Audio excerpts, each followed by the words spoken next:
দখলদার মুক্ত বাংলাদেশ, আগামীর বাংলাদেশ হবে মামলা মুক্ত বাংলাদেশ, আগামীর বাংলাদেশ হবে কোরআন প্রেমিকদের বাংলাদেশ।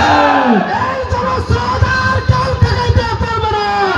সর্বশেষ একটা কথা বলি, আপনাদেরকে অনেকে বলবে যে এটা ইসলামিক জোট নয়, এই 11 জোটে কোনো ইসলামিক মার্কা নাই, 11 জোটে কোনো আলেম ওলামা নাই।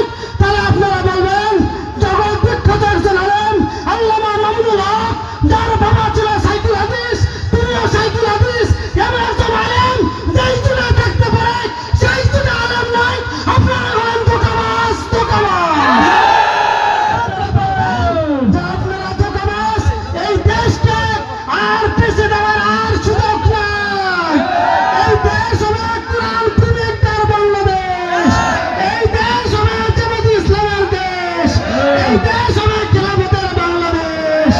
আল্লাহ পাক আমাদের সবাইকে আগামী 12 তারিখ সকালবেলা দাঁড়িপাল্লার পক্ষে আমাদের সর্বশেষ রায় দিয়ে এই সেটটাকে আমরা ডাক্তার শফিকুর রহমানের